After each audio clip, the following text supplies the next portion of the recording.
On Tuesday, in a self-immolating display of narcissistic stupidity, the Daily Californian, which is the student newspaper over at UC Berkeley, ran an op-ed defending the use of violence in shutting down a speech by alt-right popularizer and professional provocateur Milo Yiannopoulos. The op-ed, titled Violence as Self-Defense, was a whole series of op-eds, actually, talking about why violence was useful in shutting down political debate. Nisa Dang, an alumna of the university, she wrote, "To people with platforms who decide when a protest should and should not be violent, you speak from a place of immense privilege. As I recently wrote in a tirade against this brand of idiocy, asking people to maintain peaceful dialogue with those who legitimately do not think their lives matter is a violent act." This actually is kind of evil. The notion that words are violence when the words do not explicitly call for violence, that's kind of an excuse to beat the living hell out of anyone you disagree with. It's also worthwhile noting that Yiannopoulos, for all of his myriad faults, which I have discussed at length, has never said that individuals' lives don't matter. That is a baseless slur. Illegal immigrant student Juan Prieto, he explained in an op-ed titled, "Violence helped ensure safety of students," quote, "We share our stories and provide insight to the reality of the flawed immigration system. To out us is to remove that agency from us." In other words, he's here illegally, he's an illegal immigrant, so more illegal activity is now necessary to make sure that his original illegal activity is left alone. Got it. Neil Lawrence, who's a former Daily Californian columnist, wrote that the so-called Black Bloc, this is the anti-fascists supposedly, was made up of people with the most to fight for and the most to lose, and did what the campus should have. Except that the vast majority of such protesters actually live in mommy's basement, by statistics, and all the students at UC Berkeley are sponsored by taxpayers to be there majoring in uselessness. One Desmond Meagley wrote, quote, "I put my safety and my freedom on the line because letting Yiannopoulos speak was more terrifying to me than potential injury or arrest. First off, you shouldn't be scared of other people speaking unless they're violently threatening you. Second, no one worried about protesters putting their own safety on the line. It was beating the hell out of other people we were mostly worried about." Finally, Josh Hardman wrote, quote, "The principle of freedom of speech should not be extended to envelop freedom of hate speech, for the unchecked normalization of hate speech will have real consequences." If leftists were really, really worried about normalizing Milo, burning things and breaking windows did more to make him a mainstream victim than anything he's ever said or done. It gave Yiannopoulos the ability to don that college Republican outfit on Tucker Carlson and dump all the alt-right talk and pretend to be a normal conservative for 10 minutes. The students at UC Berkeley don't seem to understand the crucial mistake they made this week. That means they'll repeat it, and that's no good to anybody, except for Milo. I'm Ben Shapiro. This is The Ben Shapiro Show. Oh, so there's so much to talk about today, as always, but really more particularly today, there's a lot to talk about. Apparently, Elizabeth Warren has been shut down, and if you ask how, she also asks how. But Elizabeth Warren has been shut down by the Republicans in the Senate. I'll explain why I think that's actually really, really dumb in just a second. But first, we have to say thank you to our advertisers over at Legacy Box. So I am a big fan of the idea that you preserve your memories from the past, you preserve your parents' memories, because after you're gone, while you're here, preserving those memories is crucial. And if you're going to pass those on to the next generation, you got to make sure that they're in some sort of form that's not being eaten away by magnets in the garage. So that's what Legacy Box is for. You take all of your old tapes and all of your old film reels and all of your old VHSs, and you throw them in a box, and you throw them to Legacy Box, and Legacy Box then uploads all of them and cleans them up and then puts them back on a thumb drive or a DVD for you so you can access them at any time. It means that if there's a fire in your house, you don't have to worry about those 10 boxes of photos you're going to lose. All of it is on a DVD. All of it is on a convenient thumb drive. They take care of everything. They provide updates at every step of the way. My parents have used it. It's really fantastic. LegacyBox.com/Ben. You get that 40% discount on your order. 40% off. And the prices are already good. So LegacyBox.com/Ben to get 40% discount on your order. I don't think that there's anything really that you could do that's more important with your money, and it makes a fantastic Valentine's Day gift, makes a great Father's Day or Mother's Day gift. You want to preserve all those memories, make sure you don't lose them. Legacy Box is how you do that. Go to LegacyBox.com/Ben. Okay, so Elizabeth Warren, she sent some smoke signals yesterday on the Senate floor about how much she hated Jeff Sessions, and she participated in the sort of usual stupidity we've become used to from Elizabeth Warren. And Mitch McConnell then got up and reprimanded Warren and told her she had to stop. And when she didn't, then the Senate voted 49-43 to gag her. Now, that's not as much fun as it sounds like. They didn't actually take her and put a gag in her mouth or anything. They actually just told her to shut up, and then according to the Senate rules, she has to shut up for the remainder of the Jeff Sessions debate. The big problem here, the reason they could do that, is because there's a rule, it's Rule 19, where it's supposed to stop you from being uncivil to Senate colleagues. If you're uncivil to Senate colleagues, if you accuse them of things on the floor of the Senate, then the Senate has the right to shut you up. What she was doing is she was reading a letter from Coretta Scott King, how Jeff Sessions was anti-civil rights and so forth and so on. We've talked about the fact that this is a lie before, that there's no evidence that Jeff Sessions has shut down civil rights or voting rights or that he has cracked down against black people. All of that is false. But instead of just letting Warren spout, the Republicans in Congress decided, no, we're finally going to shut her up. And Elizabeth Warren then proceeded. It looked like this. Here's Mitch McConnell doing it. A person who has exhibited so much hostility to the enforcement of those laws. The senator is reminded that it is a violation of Rule 19 of the standing rules of the Senate to impute to another senator or senators any conduct or motive unworthy or becoming a senator. Okay, and then he proceeded to say that she would not stop doing that. And so one of the phrases that has gone viral now because of this is that Mitch McConnell said she persisted in doing this, therefore she is ruled out of order, and the sanctions, the boom come the sanctions. So very exciting stuff on the Senate floor. Okay, this is really stupid. This is really, really stupid. The Republicans should not have done this. The reason they should not have done this is because it's super dumb. There are 3 reasons why this is incredibly dumb. First of all, well, 4, really. First, it didn't actually silence Elizabeth Warren. After she was thrown out of the Senate debate, she then proceeded on her own personal trail of tears where she explained everything that she could about why Jeff Sessions was the worst person in the world. She went on Twitter and she said, "Tonight on the Senate floor, I tried to speak about why Senator Sessions is totally unfit to serve as Attorney General. On the floor, I read a letter that Coretta Scott King wrote in 1986 opposing Senator Sessions' judicial nomination. I spoke out about Senator Sessions until Senate Majority Leader McConnell decided to silence me." Makes it sound like he clocked her with a brick or something. Says, "I will not be silent about a nominee for AG who has made derogatory and racist comments that have no place in our justice system. I will not be silent while the Republicans rubber stamp an AG who will never stand up to the president when he breaks the law." First of all, it's kind of ironic since Loretta Lynch and Eric Holder never stood up to Obama when he broke the law repeatedly. She concluded, "Tonight, Senate Majority Leader silenced Mrs. King's voice on the Senate floor, and millions who are afraid and appalled by what's happening in our country."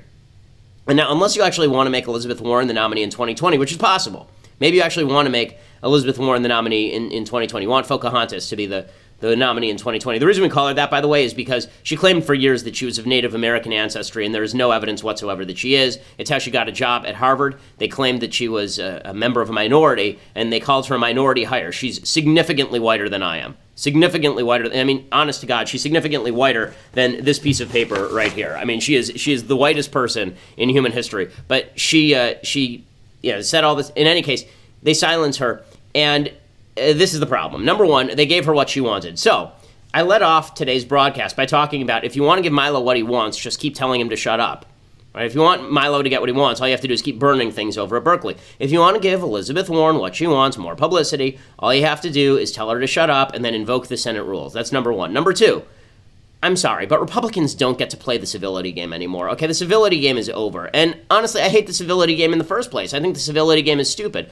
A lot of people are very upset about President Trump because President Trump is uncivil. That's the least of my concerns with President Trump. I don't really care that much about civility. I think civility, it's one thing to say that you shouldn't go out of your way to gratuitously insult people. It's another thing to say that you have to be perfectly civil and it's tea time in the Senate. I hate the idea that the Senate is this place of great decorum and civility. Because the Senate passes a lot of crappy laws. I prefer it when they yell at each other. I prefer when they scream at each other. I like when there's conflict, because what that means is that nothing gets done. And as you know, my perspective on government is that we are best off when the government is not really able to do anything. So when Republicans do this, but it is hypocritical. When every time Donald Trump tweet farts, and everybody on the Republican side immediately responds with, well, he has a unique way of communicating. When Donald Trump is insulting people routinely, and people go, well, that's just Trump. And then Elizabeth Warren says that the potential attorney general is a bad guy. And everyone goes, no, silence her. It's hypocritical. It is. And just to be intellectually honest, it's ridiculous to do that. Okay, playing by the we don't need no stinking civility rules, and then turning around and saying, but civility for you, it's a game the left likes to play a lot. I don't like it when the left plays it. I don't like it when the right plays it. If we're not going to have civility, which I'm fine with, then let's stop with all the protestations about how it's so awful that Elizabeth Warren said stuff about Sessions.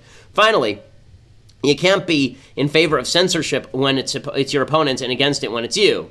So the best way to stop Elizabeth Warren is to let her just continue babbling like a nonsensical moron, because she does that really well. She talks and she talks and she talks, and the more she talks, the stupider she sounds. Right? If you actually want her to lose, then what you have to do is just let her talk. And then you say, none of that's true, and you're crazy. That's a much better way of doing this than by voting to shut her down. Look, is it emotionally satisfying for a lot of Republicans to shut Elizabeth Warren down and make her be quiet? Yeah, of course it's emotionally satisfying to put her back in her teepee. I mean, I understand, but that doesn't mean that you actually are supposed to do that as a strategy for winning. It doesn't allow you to win. It just makes you look intolerant and foolish. There's no reason to do it that way. So that's my problem with the Elizabeth Warren thing. That said, the Democrats in the Senate are really making asses of themselves in a major way. So, to take an example, it is amazing to me that if you look at Cory Booker, okay, Cory Booker portrays himself as this moderate. Cory Booker is supposed to be this giant moderate. And a few years ago, here's what Cory Booker had to say about school choice. He was speaking, by the way, at an event for Betsy DeVos, who's the new Secretary of Education. She was approved yesterday. He voted against her. Here's what he was saying just a few years, I think it was 2 years ago, at a Betsy DeVos event. Here's Cory Booker. There are people that say, I'm against school choice. And I don't understand that. I cannot ever stand up and stand against a parent having options, because I benefited from my parents having options. And when people tell me they're against school choice, whether it's the Opportunity Scholarship Act or charter schools, I look at them and say, as soon as you're telling me you're willing to send your kid to a failing school in my city, or in Camden or Trenton, then I'll be with you. But as far as I know, all the people representing my city right now, I'm not exaggerating, I've looked, maybe I'm wrong, but all the people representing my city in elected office that have children in schools, let's start at the top. I'm going to be out there fighting for my president, but he does not send his kids to Washington, D.C. public schools. I got a governor in the state house. Okay, we can stop it right there. So there's Cory Booker, doing a really good job of explaining school choice. And then yesterday he turns around and says, we can never vote for Betsy DeVos because she's for school choice. It just shows how ridiculous the Democrats are. And they truly are insipid and ridiculous on these topics, which is why I like it when they talk. The more they talk, the better Republicanism sounds, the better conservatism sounds. No better case of this than last night. Senator Ted Cruz debates Bernie Sanders on CNN about health care and health insurance. And Bernie Sanders' argument, as always, it's always the same argument. It always comes down to the world is full of unfair things, and those unfair things must be made fair by government. That makes things more unfair, but they will be made fair by that same government because only the government can make everyone poor, and then everyone is fair. Fair, fair, fair. I have 3 houses, a nice car. I live in the lap of luxury, in the richest country in the history of mankind. But that has nothing to do with all the policies that have been purveyed until now. The only thing that matters is that we impute socialism and we import it and we put it into policy here in the United States. And also, I would like a pudding cup. Right now, a pudding cup. So that was basically how the debate went last night. And Ted Cruz really sort of destroyed him because Bernie had no stats. He had no facts. His entire argument last night was that. It was, life is unfair, poor me, yay government. And so he just kept saying over and over and over that we spend lots of money on healthcare and that other countries have it better. And then Cruz would come back and he would say, no, and I'll explain why that's not true. And then Sanders would wander dazedly around the auditorium. But it's fun to show some clips of this because it does demonstrate the lack of factual knowledge among Democrats who stump for nationalized healthcare. Here is, I want to start with clip 19, actually. This is Ted Cruz destroying Bernie Sanders' tax plan. Because Bernie says we should have nationalized healthcare, and the way he's going to pay for it is by taxing rich people. Okay, that is not going to work. Let me give you an example. Okay, the National Health Service in Britain is a nationalized healthcare system, which rations, and they have all sorts of severe problems. It's basically bankrupt at this point. They have to charge everybody who makes more than $50,000 a year in American dollars 40% income tax. That's aside from all of the other fees and taxes they have to pay. 40%. Okay, by way of contrast, in the United States, the income tax rate for people who make like 50 grand in the United States is what, like 20%? Something like that? It's like half of that. So, to pretend that you can pay for all of this stuff just by taxing rich people is nonsense. And that's what Cruz says, and he destroys Sanders over and over. It's kind of fun to watch Sanders' face as this happens. But let me make a broader point on taxes, which is many times in this debate, Bernie has talked about providing health care for free from the government. You know what? The simplest principle in economics is Tonstoffel. There ain't no such thing as a free lunch. The liberal-leaning Urban Institute scored Bernie's health plan, concluded it would cost $2.5 trillion in the first year and $32 trillion over 10 years. Now, how much is that? Trillions is a big number. It's not clear what that is. Let me put it in perspective. All of the federal income taxes we pay today are about $1.5 trillion a year. $2.5 trillion means every one of us paying income taxes would have to about triple what you pay in income taxes to get an additional $2.5 trillion. Now, Bernie, no doubt, is going to come back and say, no. None of you are going to pay. Just the rich. Well, how about if we took every person that makes over $1 million a year and confiscated 100% of their income, took every penny that they make? That would raise only enough money to fund Bernie's plan for 5 months. Here's another idea. Bernie's looking real awkward. How about if the government confiscated the assets of Apple, Google, Microsoft, Facebook, and ExxonMobil? If it came in, illegally seized those companies and sold them, that would pay for 1 year of Bernie's plan. If you don't want to see your taxes triple, in addition to the wait list, in addition to the rationing, in addition to fewer MRIs and mammograms to worse care, then you don't want to see Bernie's Medicaid for all. You want to see cheap, affordable health care that you can choose, that puts you in control. Yeah, great stuff from Senator Cruz right there. And it went like this all night long. Perhaps the most shocking incident was there's a woman named LaRonda who gets up, and she's from Texas, and she asks Bernie Sanders, she says, I have 49 employees at this hairdressing emporium that I own, and I don't want to pay for everybody's health insurance because I will go out of business. And Bernie Sanders' answer is, and this is the cruelty of socialism, Bernie Sanders' answer is, maybe you should go out of business. Maybe you should. If you cannot pay the health care, perhaps you should go out of business.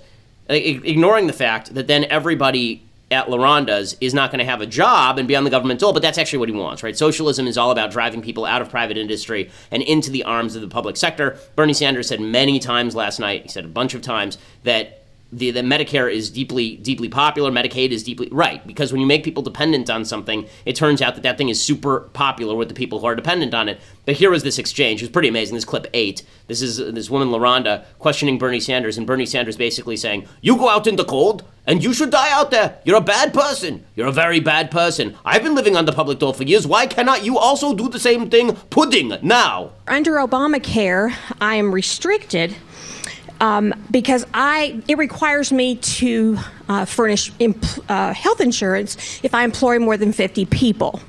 Unfortunately, the profit margin in my industry is very thin, and I'm not a wealthy person, so it's impossible for me to grow my business.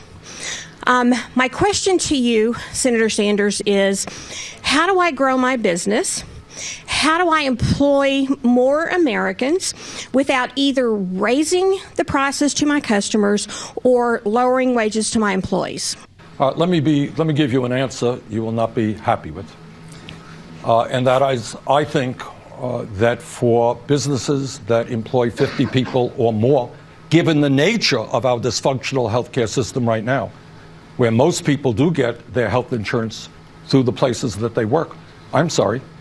I think that in America today, everybody should have health care. And if you have more than 50 people, you know what? I'm afraid to tell you, but I think you will have. Okay, so basically, you should go screw yourself. You're a terrible person. And you should fire all of your employees. You should go out of business. And then you should get in a boat off the coast in the Gulf of Mexico, drill a hole in it, and drown. That is my plan for health care. Thank you, Bernie Sanders. Well, before we break, I want to play a little bit more of this, but I do have to say thank you to another one of our advertisers. These are good folks over at Tracker. So, as I've said many times before, Tracker may have saved my marriage. My wife loses her phone every single day. Like, every day. She also loses her keys a lot. Actually, I have to admit, I lose my keys and wallet a lot. And we have Tracker at home, and that allows me to find it. So Tracker is this thing that's like the size of a coin, and you attach it to the object that you're afraid you're going to lose, and then you can call it, and then it tells you exactly where it is. It rings, it beeps, and that allows you to know exactly where it is. If you put it on your phone, it actually allows it to override the silent function on your phone. So instead of the phone just remaining silent, which is the problem, right? You lose your phone and then you call it, and oh God, I forgot I put it on silent or it died. Tracker makes sure that you can find it anyway. So you pair your Tracker to a smartphone, you attach it to anything, and you find the precise location with the tap of a button. Your phone rings even when it's on silent if you use it. It's finding over 1 million misplaced items every day. Order yours right now, and you will never lose anything again. I promise you, I use it all the time myself. It's thetracker.com, thetracker.com, promo code Ben, thetracker.com, promo code Ben, and you get a free Tracker Bravo with any order. If you go right now and use that promo code Ben, great product. very excited to be associated with them, and thank you, Tracker, for helping my marriage be better, because it means that I'm less annoyed with my wife is less annoyed with me, and since I'm a really annoying person, as you can tell, that really helps me a lot in my marriage. It means that my wife loves me more and wants to murder me less. Okay, so so back to this Cruz Bernie Sanders debate. Speaking of annoying, there was one aspect where I thought that Republicans are constantly making a mistake, and that aspect is they grant the lefty premise that profit is bad. Instead of just saying that free markets, make things better, what they really should be saying is, look, the only reason free markets work is because there's a profit incentive. The reason free markets work, the reason people want to become doctors, the reason drug companies produce new drugs, the reason that the hospital takes care of you is not out of the charity and goodness of their heart. Part of it is that. But a huge part of it is that they're making money off of it because no one can afford to be charitable full time. And so the healthcare system is no exception. The reason I say there's a problem is, for example, here's Ted Cruz talking about insurance companies. Bernie Sanders says the insurance companies are screwing you. They're making so much money. And Ted Cruz comes back not with, listen, insurance companies only make money by insuring people. They're voluntary transactions. And you may not like your insurance company. The reason you probably don't like your insurance company is because there's not open competition, so the product is worse. The government heavily regulates the insurance companies. The government now crams down bad deals on insurance companies from the state, and that's why your health insurance costs are so high. It's why they've risen under Obamacare. You need to restore an honest and open free market with profit incentive so that everyone can make money, right? The idea here is that insurance companies make money, and they should make money, and doctors make money, and they should make money, and you should be able to make more money by paying your insurance company less. That's how free markets work. Instead, Cruz does this. Is clip 3. In 2008, the 10 largest insurance companies in America made just over $8 billion profit. In 2015, those same 10 largest companies made $15 billion in profit. Insurance company profits have doubled under Obamacare. That was the result. Bernie helped write Obamacare. I don't think the federal government ought to be passing a law that doubles insurance company profits. And while those profits were doubling, what happened to the average American family? The average American family, your premiums have gone up $5,462. Okay, so what he's saying here is true, and he's also undermining Bernie's argument that Obamacare makes the insurance companies less profitable. But it's also not true in the long term, because the fact is that it's bankrupting insurance companies, which is why there's so many states. And there was one point where Cruz did this. He took out a map showing how many states only have one insurance company now that Obamacare has been implemented. Insurance companies are dropping out specifically because it isn't that profitable. In the short term, it's really profitable because everybody is now forced to buy health insurance. In the long term, it really isn't, because now health insurance is forced to cover pre-existing conditions, which means that you can wait till you get cancer and then pay your $500 premium, and then all of a sudden you have health insurance for cancer after never having paid into the system your entire life. This is not the best way to defend the private market. It's basically undermining the private market even as you're trying to defend it. So I want to talk a little bit more about this when we continue over on dailywire.com, but you have to subscribe for that. Plus, I want to get to the continuation of the Trump media battle. Trump is tweeting, and some of it is good and some of it is not so good, as per our usual arrangement, so we'll get to all of that. But you have to go to dailywire.com right now to subscribe. $8 a month will buy you access to see the rest of the show live. We have our mailbag tomorrow. Yay, everybody loves the mailbag, but you can't be a part of it unless you're a member over at dailywire.com. So go over there right now, check it out. And if you subscribe right now, we've just changed our annual subscription offer. You get a free copy of the wonderful movie The Arroyo, produced by Jeremy Boring of Daily Wire fame, and it is a really good film about what's happening on our southern border. I highly endorse it. If you haven't seen it, you should. If you've seen it, you've probably seen it on. I think they've shown it on the Blaze Network a bunch of times. I think they've shown it on Newsmax a bunch of times. But if you haven't seen it, you really should check it out. Great movie, The Arroyo. You can get that now for free when you get an annual subscription. So check that out. You are listening and watching the most popular conservative podcast in the nation.